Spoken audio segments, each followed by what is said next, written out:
Hi dears, good morning. എല്ലാവർക്കും നമസ്കാരം. മൗനരാഗത്തിൻ്റെ next week promo വിശേഷത്തിലേക്ക് എല്ലാവർക്കും സ്വാഗതം കേട്ടോ. അങ്ങനെ നമ്മുടെ പ്രകാശൻ ആ റെസ്റ്റോറൻറ്റിലുള്ള പ്ലേറ്റുകളൊക്കെ കഴുകിക്കൊണ്ട് നിൽക്കുക. പ്രകാശന് നല്ല സങ്കടമുണ്ട്. ഈശ്വര, താൻ ഇങ്ങനെയുള്ളൊരവസ്ഥയിലേക്കായി പോയല്ലോ, ഇനി എന്ത് ചെയ്യും? എങ്ങനെയെങ്കിലും ഒന്ന് ജീവിതത്തിലേക്ക് കയറി വരാമെന്ന് വിചാരിച്ചാൽ അത് നടക്കാത്ത അവസ്ഥയാണല്ലോ എന്നൊക്കെ പ്രകാശൻ ഇങ്ങനെ മനസ്സിൽ കാൽക്കുലേറ്റ് ചെയ്യുക. അപ്പോഴത്തേക്കിനും അടുത്ത സെക്ഷൻ പാത്രമായിട്ട് ഒരു സ്റ്റാഫ് വന്നു. ദേ, അത് കഴിഞ്ഞാൽ ഉടനെ ഇതുകൂടി കഴുകണം. സാറേ, ഞാൻ ഒരുപാട് നേരമായില്ലേ സാറേ ഇങ്ങനെ നിന്ന് പണിയെടുക്കാൻ തുടങ്ങിയിട്ട്. എൻ്റെ കാല് വയ്യാത്തതാ, എനിക്ക് കുറച്ച് സമയം ഒന്ന് ഇരിക്കണമെന്നുണ്ട്. എടാ, മര്യാദക്ക് പറഞ്ഞ ജോലികൾ ചെയ്താൽ നിനക്ക് വേഗം നിൻ്റെ വീട്ടിൽ പോവാം. സാറേ, ഞാൻ പറയുന്നതൊന്ന് കേൾക്ക് സാറേ, എനിക്ക് തീരെ വയ്യാത്തത് കൊണ്ടാണെന്ന് നമ്മുടെ പ്രകാശം പറയുക. ഒരു രക്ഷയില്ല മോനെ, നല്ലതുപോലെ അങ്ങ് തട്ടിക്കയറ്റിയതാണല്ലോ. അതുകൊണ്ട് മര്യാദക്ക് ഈ പാത്രങ്ങളൊക്കെ കഴുകി വെച്ചിട്ട് നീ ഇവിടുന്ന് പോയാൽ മതി. അങ്ങനെ നമ്മുടെ പ്രകാശൻ ഈ കാര്യങ്ങളൊന്നും പറഞ്ഞിട്ടും ഒരു രക്ഷയില്ല. സങ്കടത്തോടു കൂടി ആൾ ആ പാത്രമൊക്കെ തേച്ച് കഴുകുക. അപ്പോൾ അവൻ ആലോചിക്കുന്നുണ്ട്, ചെറുപ്പത്തിൽ നമ്മുടെ കല്യാണിയുടെ മുന്നിലേക്ക് ഓരോ സാധനങ്ങൾ വലിച്ചെറിഞ്ഞു കൊടുത്തതും കല്യാണിയെ ഉപദ്രവിച്ചതും ഒക്കെ. എന്തായാലും ആ കുഞ്ഞിനോട് താൻ അന്ന് ചെയ്തതൊക്കെ കൊടും ക്രൂരതയായിരുന്നു എന്ന് ഈ വയ്യാത്ത സമയത്ത് നമ്മുടെ പ്രകാശൻ്റെ മനസ്സിലിങ്ങനെ തെളിഞ്ഞു വരിക. അപ്പം ഇയാൾ ഈ കാര്യങ്ങളൊക്കെ ആലോചിച്ചുകൊണ്ട് നിന്ന് പണിയെടുക്കുക. അങ്ങനെ ആ മാനേജർ വന്നതും അയാളോട് പറഞ്ഞു, സാറേ, എനിക്ക് ഭക്ഷണം എന്തെങ്കിലും വേണമായിരുന്നു, വിശന്നിട്ട് വയ്യ, ഒരു രക്ഷയില്ല, ഇനി എനിക്ക് പണിയെടുക്കാനും പറ്റത്തില്ല, അതുകൊണ്ട് എന്തെങ്കിലും കഴിക്കാൻ തരുമോ? നിനക്ക് കഴിക്കാൻ തരാനോ? ഒരു കാര്യം ചെയ്യാം, നിനക്കിവിടെ താമസിക്കാനുള്ള സൗകര്യം കൂടി സെറ്റ് ചെയ്ത് തന്നാലോ? അതെ, എനിക്കൊരു ചതിവ് പറ്റിയതാ. ഞാൻ ഒരു മീൻകടയിൽ ജോലി ചെയ്തുകൊണ്ട് നിന്നതാ. എൻ്റെ ഒരു കൂട്ടുകാരനെ എനിക്ക് കുറച്ച് പൈസ കൊണ്ടുവന്ന് തന്നു. പക്ഷേ ആ പൊതിയുടെ അകത്ത് ചൊറിയണോ ആയിരുന്നു എന്ന് എനിക്കറിയില്ലായിരുന്നു സാറേ. അവന് വട്ടായിപ്പോയ കാര്യമൊക്കെ ഞാൻ പിന്നീട് അറിഞ്ഞതെന്നും പ്രകാശം പറഞ്ഞു. നിൻ്റെ പല നമ്പറുകളും ഇനിയും ഞങ്ങൾ കേൾക്കേണ്ടി വരും. മര്യാദക്ക് ഇത് ചെയ്തു തീർത്തിട്ട് നീ എങ്ങോട്ടാന്ന് വെച്ചാൽ പോയിക്കോളാൻ പറഞ്ഞ് അയാളുടെ പാട് നോക്കി പോവുക. പാവം നമ്മുടെ പ്രകാശൻ ആകെ മൊത്തത്തിൽ കോഞ്ഞാട്ടയായിട്ട് നിന്നതാ ഇപ്പോൾ പാത്രം കഴുകിക്കൊണ്ടിരിക്കുക. അങ്ങനെ അതൊക്കെ കഴിഞ്ഞപ്പം നമ്മുടെ സരയു ആണെങ്കിൽ മനോഹറിൻ്റെ അടുത്തേക്ക് വന്നു. എന്നിട്ട് മനുവിനോട് പറഞ്ഞു, അതെ മനുവേട്ടാ, അമേരിക്കയിലേക്ക് പോകാനുള്ള ടിക്കറ്റിൻ്റെ കാര്യം അത് കുറച്ചുകൂടെ ഒന്ന് ഫാസ്റ്റ് ആക്കാൻ എന്തെങ്കിലും മാർഗമുണ്ടോ? അതിനി എന്ത് ചെയ്യാനാ സരയു? ഞാൻ ഓൾറെഡി ഡേറ്റ് ഓഗസ്റ്റ് മാസത്തിലേക്ക് എടുത്തു വെച്ചിരിക്കുകയല്ലേ. ഇനി എങ്ങനെയാ അത് മാറ്റാനൊന്നും പറ്റത്തില്ല. അതുമല്ല, അപ്പോഴത്തേക്കിനും ഇവിടുന്ന് പോയാൽ മതി. നിൻ്റെ ഇപ്പോഴത്തെയുള്ള സ്വഭാവം വെച്ച് നോക്കുമ്പം നമ്മൾ തമ്മിൽ പൊരുത്തപ്പെട്ടു പോകുമെന്ന് എനിക്ക് സംശയമാണെന്ന് മനു പറയുക. അതെന്താ മനുവേട്ട അങ്ങനെ പറഞ്ഞത്? അതെ, നിനക്കെന്നെ ഭയങ്കര സംശയമാണല്ലോ. മനുവേട്ട, അതൊരു ചെറിയ തെറ്റിദ്ധാരണയല്ലായിരുന്നോ? ഞാനിപ്പോൾ മനുവേട്ടനെ സംശയിക്കുന്നൊന്നും ഇല്ലല്ലോ. അതുകൊണ്ട് മനുവേട്ട, എങ്ങനെയെങ്കിലും നമുക്ക് എത്രയും പെട്ടെന്ന് അമേരിക്കയിലേക്ക് പോകണം. ഞാനേ മൊത്തത്തിലൊന്ന് നോക്കട്ടെ നിൻ്റെ സ്വഭാവത്തിൽ എന്തെങ്കിലും മാറ്റം ഉണ്ടോ എന്ന്. അതിനുശേഷം മാത്രമേ ആ ടിക്കറ്റിൻ്റെ കാര്യത്തിൽ പോലും ഞാൻ കൺഫേം ചെയ്യുള്ളൂ. അങ്ങനെ മനോഹർ പുറത്തേക്ക് പോകുന്ന സമയത്ത് നമ്മുടെ സരയുവിൻ്റെ മനസ്സിലാണെങ്കിലും പല കാര്യങ്ങളും ഇങ്ങനെ മിന്നിമറിയുക. ഇവൻ പലപ്പോഴും തന്നോട് പല കാര്യങ്ങളും പറഞ്ഞിട്ടും ഒന്നും തന്നെ നടക്കുന്നില്ലല്ലോ. അതുകൊണ്ട് ഇവനെ ഫോളോ ചെയ്ത് പോയാലോന്ന് അങ്ങനെ നമ്മുടെ സരയു വീണ്ടും മനോഹറിനെ ഫോളോ ചെയ്ത് ഇറങ്ങുക. ഈ സമയമാണെങ്കിൽ മനു പോയിരിക്കുന്നത് പുതിയ കാമുകിയായിട്ടുള്ള മരിയെ കാണാൻ വേണ്ടിയിട്ടാണ്. അങ്ങനെ മരിയയുടെ അടുത്തെത്തിയ മനു ആണെങ്കിൽ വലിയ സന്തോഷത്തിന് മരിയോട് സംസാരിക്കുക. അതെ, എനിക്ക് എത്രയും പെട്ടെന്ന് മരിയുമായിട്ടുള്ള വിവാഹം നടത്തി ഈ നാട്ടിൽ നിന്നേ പോകണമെന്ന് ആഗ്രഹം. അപ്പോൾ ഇതൊക്കെ കേട്ടുകൊണ്ട് നമ്മുടെ സരയു അങ്ങനെ നിൽക്കുക. എന്താ ഇയാൾ ഈ പറയുന്നത്? അപ്പോൾ ഇത്രയും കാലവും ഇയാൾ എന്നെ ചതിക്കുമായിരുന്നു എന്ന് സരയുടെ മനസ്സിലിങ്ങനെ മിന്നി മറയുന്നു. അപ്പോഴത്തേക്കിനും മനു പറഞ്ഞു, അതെ ദേ മോളെ മരിയെ, നീ UK സെറ്റിൽഡ് എന്നല്ലേ പറഞ്ഞത്? അങ്ങനെയാണെങ്കിൽ ദേ ഞാനും നിൻ്റെ ഒപ്പം തന്നെ അങ്ങോട്ടേക്ക് വരാം. ഇനിയിപ്പോൾ പ്രത്യേകിച്ച് കേരളത്തിൽ നിന്നിട്ട് പ്രത്യേകിച്ച് കാര്യങ്ങളൊന്നുമില്ല. പിന്നെ ഏറ്റവും നല്ലത് അമേരിക്ക തന്നെയാണ്. നമ്മളെപ്പോലെയുള്ള ആൾക്കാരൊക്കെ ജീവിക്കാൻ ഏറ്റവും അനുയോജ്യമായിട്ടുള്ള പ്ലേസും അമേരിക്ക തന്നെയാണെന്ന് മനോഹർ പറയുക. അങ്ങനെ മനുവിൻ്റെ സകല കള്ളക്കളികളും നമ്മുടെ സരയുടെ മുന്നിൽ ഇങ്ങനെ വെളിപ്പെടുക. സരയുവാണെങ്കിലോ ആ പാർക്കിൽ നിന്ന് ഇവർ കെട്ടിപ്പിടിക്കുന്ന കാഴ്ചയൊക്കെ കണ്ടു കഴിഞ്ഞപ്പോൾ ശരിക്കും കണ്ണ് നിറഞ്ഞു. ഈ ദുഷ്ടനെ ഇപ്പം തന്നെ പോയി 2 അടിയടിച്ചാലോ എന്ന് അവളിങ്ങനെ ആലോചിക്കുന്നുണ്ട്. വേണ്ട, അവനെ എന്നെ ചതിച്ചത് സ്നേഹം നടിച്ചിട്ടല്ലേ, അതുപോലെ അവന് സ്നേഹം നടിച്ച് വശത്താക്കണം, അങ്ങനെ അവനെ ഇല്ലാതാക്കണം. ഇവനെ പോലെയുള്ള ഒരുത്തൻ എൻ്റെ ജീവിതത്തിൽ വന്നതാണ്. ഈ കിരണിനും കല്യാണിക്കും ഒക്കെ ഇങ്ങനെ പടർന്നു പന്തലിക്കാനും വേണ്ടി അത്ര കണ്ട ആത്മവിശ്വാസം കിട്ടിയതെന്നൊക്കെ സരയു മനസ്സിലാലോചിക്കുക. അങ്ങനെ അവൾ അവിടെ നിന്നും തകർന്നടിഞ്ഞ മനസ്സുമായിട്ട് വീട്ടിലേക്ക് പോരുക. പിന്നീടാണെങ്കിലോ നമ്മളെ കാണിക്കുന്നത് പ്രകാശൻ്റെ കാര്യങ്ങളൊക്കെ സംസാരിക്കാൻ വേണ്ടിയിട്ട് കാർത്തികയുടെ വീട്ടിലേക്ക് വരുന്ന നമ്മുടെ കല്യാണിയെയും കിരണിനെയുമാണ്. അപ്പം ലക്ഷ്മിയമ്മയും താരയും നമ്മുടെ കാർത്തിയൊക്കെ കൂടി വലിയ കാര്യത്തിന് കിരണിനെയും കല്യാണിയും ഒക്കെ സ്വീകരിച്ചിരുത്തി. അല്ല, എന്തുണ്ട് വിശേഷം? അതെ കാർത്തിക ചേച്ചി, ഇപ്പോൾ എന്താ നടക്കുന്നതെന്ന് ചേച്ചിക്ക് വല്ല അറിയോ? നമ്മുടെ പ്രകാശൻ എന്ന് പറയുന്ന മനുഷ്യൻ, അയാളിപ്പോൾ ഹോട്ടലിൽ എച്ചിൽ പാത്രം കഴുകി നിൽക്കുക. എച്ചിൽ പാത്രം കഴുകി നിൽക്കുന്നുവെന്നോ? അയാളുടെ സ്റ്റാറ്റസിന് ആ ജോലിയൊക്കെ ചെയ്യുമോ മോളെ? പിന്നെ ഏതവനും സ്റ്റാറ്റസൊക്കെ നശിച്ചു പോകുന്ന ഒരു സമയമൊക്കെ ഉണ്ട്. അയാൾ ചെയ്തു കൂട്ടിയത് അതുപോലെയുള്ള കാര്യങ്ങളൊക്കെയാണല്ലോ.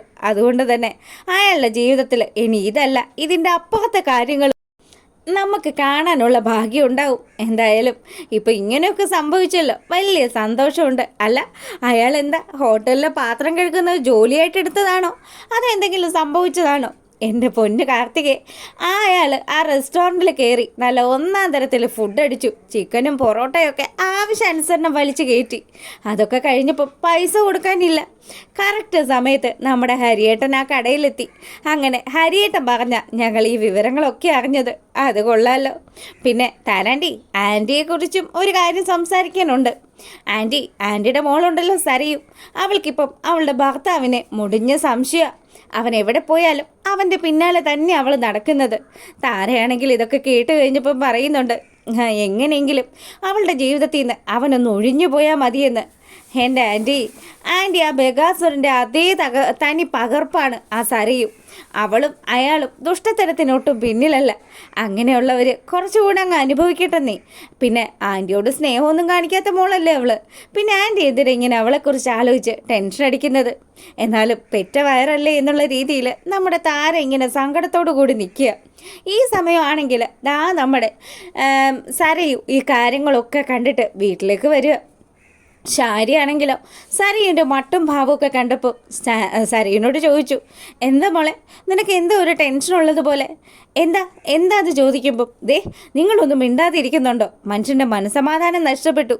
ഇനി എനിക്ക് ജീവിക്കണോ മരിക്കണോ എന്ന് പോലും അറിയത്തില്ല.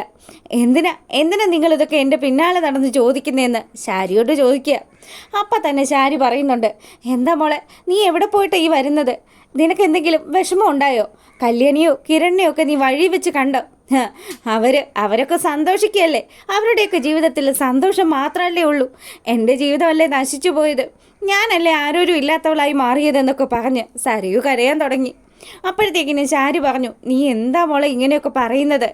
ഞാൻ പലതും മനസ്സിലാക്കി വരിക. നിങ്ങൾ എനിക്ക് ഇച്ചിരി മനസ്സമാധാനം താന്ന് പറഞ്ഞ് അവൾ റൂമിലേക്ക് പോയി.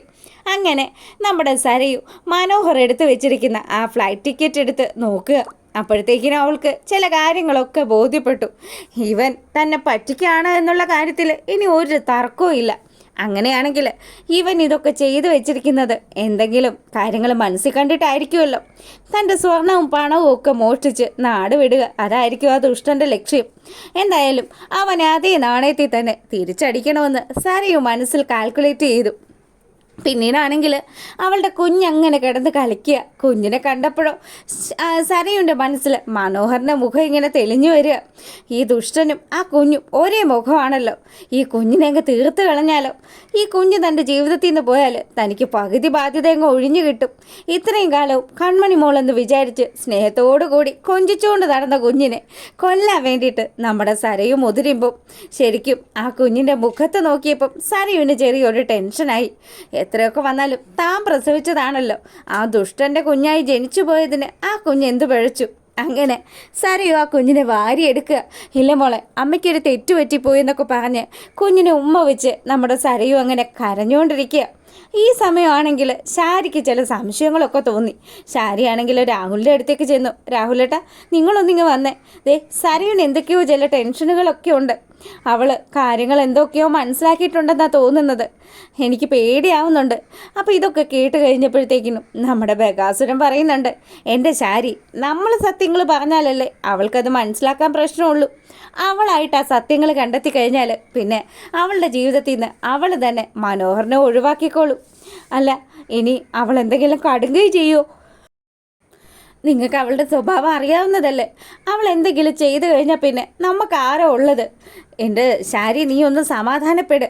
അവൾ അങ്ങനെ എന്തെങ്കിലും സത്യങ്ങൾ മനസ്സിലാക്കി കഴിഞ്ഞാൽ അവൾ ഉറപ്പായിട്ടും ആ മനോഹരനെ കൊല്ലാനേ നോക്കുകയുള്ളൂ. നിനക്കറിയാമല്ലോ നിൻ്റെ മോളുടെ സ്വഭാവം. ഇല്ല, ഇത്തവണ എന്തായാലും അവളുടെ മുഖത്ത് ആ ഒരു ഭാവമല്ല. എനിക്ക് പേടിയാവുന്നുണ്ട്. കുഞ്ഞിനെയോ അല്ലെങ്കിൽ മനോഹരനെയോ നമ്മളെയൊക്കെ പോലും എന്തും ചെയ്യാൻ മടിയില്ലാത്തവളാ നമ്മുടെ മോളെന്ന് നമ്മുടെ ശാരി പറഞ്ഞതും. നീ പറഞ്ഞ ഒരു കാര്യം ശരി തന്നെയാണ്. മനോഹർ ഇങ്ങനെയുള്ളൊരു ചതിയനാണെന്ന് മനസ്സിലായാൽ അവൻ്റെ കുഞ്ഞായിട്ടുള്ള കൺമണി മോളെ കൊല്ലാനായിട്ട് അവൾ എന്തെങ്കിലുമൊക്കെ ചെയ്യാനുള്ള സാധ്യതയൊക്കെ ഉണ്ട് ശരി. അതുകൊണ്ട് കൊച്ചിനെ ഒന്ന് ശ്രദ്ധിച്ചേക്കാൻ പറഞ്ഞു. പിന്നീടാണെങ്കിൽ നമ്മുടെ പ്രകാശൻ ക്ഷേത്ര നടയിലേക്ക് എത്തുക. ഇനി ഒരു മാർഗവും ഇല്ല. അമ്മയും അതുപോലെ കല്യാണിയൊക്കെ പറഞ്ഞതുപോലെ ഏതെങ്കിലും അമ്പലനടയിലിരുന്ന് പിച്ചു തണ്ടേണ്ടി വരുമല്ലോ. ഇനി ഇവിടെ കിട്ടുന്ന അന്നദാനം കഴിച്ചായിരിക്കണം തൻ്റെ വിശപ്പടക്കേണ്ടി വരിക എന്ന് ആലോചിച്ച് പ്രകാശൻ ഒരു കാവി വസ്ത്രമൊക്കെ ധരിച്ച് അമ്പലത്തിലെത്തിയതും നമ്മുടെ മൂങ്ങാമുത്തശ്ശി അങ്ങോട്ട് വരിക. കൊള്ളാലോടെ പ്രകാശ, നീ ഇവിടെ തന്നെ എത്തിയല്ലേ. നിൻ്റെ ഈ ഇപ്പോഴത്തെ സ്ഥിതിക്ക് ഏറ്റവും നല്ല സ്ഥലം ഈ അമ്പലനട തന്നെയാണ്. പിന്നെ ചെയ്തു കൂട്ടിയ കർമ്മങ്ങളൊക്കെ ഒന്ന് ഇടക്ക് മനസ്സിലാലോചിക്കുന്നത് നല്ലതായിരിക്കും. എടാ, നിന്നെ പോലെയുള്ള ഒരു അച്ഛൻ ഈ ഭൂമിയിൽ വേറെ ഉണ്ടാവില്ല. നിന്നെ ഒരു പരിധി വരെ ഈ രീതിയിലാക്കിയവള് ഞാനാ. പക്ഷേ ഞാൻ മാറി ചിന്തിക്കുന്ന ഈ സമയത്ത് നീയും അതുപോലെ തന്നെ ചിന്തിക്കേണ്ട പ്രകാശ. ഒരു കാര്യം ചെയ്, ഇനിയുള്ള കാലം ആ കല്യാണി മോൾക്ക് വേണ്ടിയിട്ട് പ്രാർത്ഥനയോടുകൂടി ശിഷ്ടകാലം ജീവിക്കാനായിട്ട് മൂങ്ങമുത്തശ്ശി പറയുക. അമ്മ, ഞാൻ ഒരുപാട് തെറ്റുകളൊക്കെ ചെയ്തിട്ടുണ്ട്. എൻ്റെ തെറ്റുകളൊക്കെ ക്ഷമിക്കാനായിട്ട് അമ്മ എനിക്കൊരു അവസരം തരണം. എന്തെങ്കിലും ഞാൻ തെറ്റു പറഞ്ഞു പോയിട്ടുണ്ടെങ്കിൽ അമ്മ എനിക്ക് മാപ്പ് തരണമെന്നൊക്കെ പറഞ്ഞ് മൂങ്ങയുടെ അടുത്ത് വന്ന് പ്രകാശം കരയുക. മകൻ്റെ സങ്കടമൊക്കെ കണ്ടു കഴിഞ്ഞപ്പം മൂങ്ങ മുത്തശ്ശിയുടെ മനസ്സലിഞ്ഞു. അവരാണെങ്കിലും നീ എന്തായാലും ഇവിടെ ഇരുന്ന് ഈശ്വരന്മാരെ നല്ലതുപോലെ വിളിക്ക്.